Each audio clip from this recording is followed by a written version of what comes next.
Hello दोस्तों, आप सभी का हमारे यूट्यूब चैनल पर हार्दिक दिल से स्वागत है।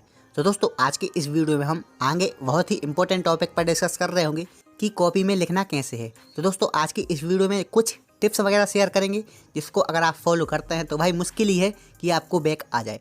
तो चलिए दोस्तों, वीडियो को स्टार्ट कर लेते हैं।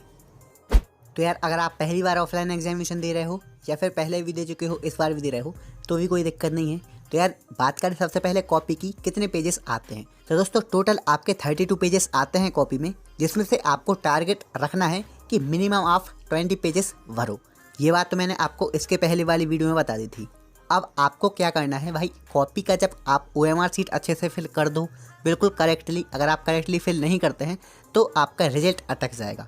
OMR सीट अच्छे से फिल करने के बाद आती है आपकी राइटिंग की, यानी लिखने की बारी, जो आप क्वेश्चन का सॉल्यूशन लिखेंगे।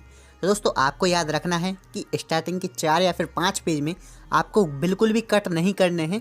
आप जो बड़ा क्रॉस करके आ जाते हैं, क्रॉस वाला कट, उसका यूज़ तो बिल्कुल भी मत करना। और जैसा मैंने आपको बताया है कि स्टार्टिंग के 3 से 4 पेज में तो बिल्कुल भी कट मत करना। स्पेलिंग मिस्टेक हो गई है, सेंटेंस मिस्टेक हो गया है, उसको बिल्कुल एज इट इज लिखा रहने दीजिए, उसको छेड़छाड़ मत करिए। अगर आप छेड़छाड़ करते हैं या फिर आप क्रॉस वाला कट लगा के आ जाते हैं तो भाई चांसेस बहुत ज़्यादा हो जाएंगे बैक आने की। इसलिए आपको इस बात का विशेष रूप से ध्यान रखना है कि अगर आपको लग रहा है स्पेलिंग मिस्टेक है, सेंटेंस मिस्टेक है, तो उसको लिखा रहने दीजिए, बिल्कुल भी मत बोलिए।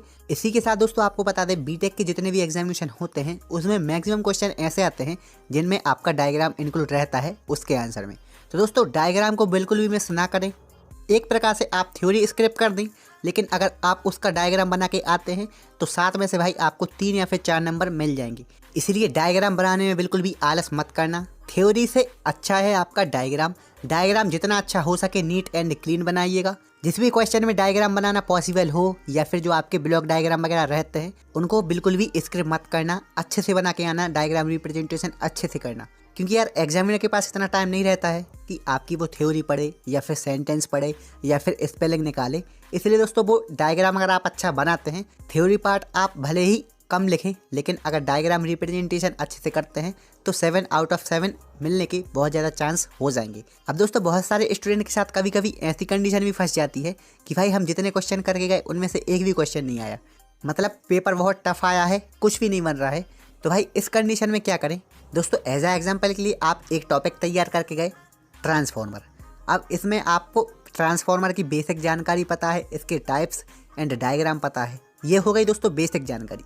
लेकिन अब अगर इसका प्रिंसिपल पूछ लिया, वर्किंग वगैरह पूछ ली, टाइप्स वगैरह जो कि डीपली एक्सप्लेन करने हैं, तो दोस्तों इस कंडीशन में आपके पास ट्रांसफॉर्मर से रिलेटेड जितनी भी इन्फॉर्मेशन है आपको उस क्वेश्चन के आंसर में लिखकर आ जाना है। मतलब कहने का कि अगर आपने कोई टॉपिक पढ़ा है उसकी आपको बेसिक इन्फॉर्मेशन पता है, लेकिन जो क्वेश्चन में पूछा गया है आपको उसका आंसर नहीं पता है, तो भाई आप उस इन्फॉर्मेशन को जो कि आपने बेसिक पढ़ी हुई है उसके आंसर में, क्वेश्चन के आंसर में लिखकर आ जाइए। नंबर आपको बाकायदा मिलेंगे। उससे रिलेटेड हम कंटेंट लिख रहे हैं, ना कि हट के, इसलिए हमें मार्क्स जरूर मिलेंगे। 7 नंबर में से 3 या फिर 3.5 नंबर जरूर मिल जाएंगे। ऐसा अगर आप 4-5 क्वेश्चन में करते हैं तो भाई आपके 22 के समथिंग आराम से आ जाएंगे, आपको बैक नहीं लगेगी। दोस्तों, आपको स्टार्टिंग के पेजेस में अच्छे से नीट एंड क्लीन कंटेंट लिखना है, बिल्कुल भी कट्स वगैरह नहीं करने हैं। मिनिमम 20 पेजेस लिखने हैं। ब्लू कलर का पेन ही यूज़ करना है, ब्लैक कलर को अवॉइड करना। आपको 7 मार्क्स के एक क्वेश्चन में मिनिमम 3 या फिर 3.5 पेज के समथिंग लिखना है विथ डायग्राम। दोस्तों, याद रहे, डायग्राम रिप्रेजेंटेशन अच्छे से होना चाहिए, बिल्कुल भी उसमें मिस्टेक ना हो। तो दोस्तों, अगर आप ये टिप्स फॉलो करते हैं, ये चीज़ आप फॉलो करते हैं, तो भाई बैक नहीं आ सकती। तो दोस्तों, आई थिंक वीडियो इन्फॉर्मेटिव रहा होगा। तो यार, अगर आप चैनल पर नए हो तो चैनल को कर दे सब्सक्राइब, वीडियो कर they like. Thanks for watching.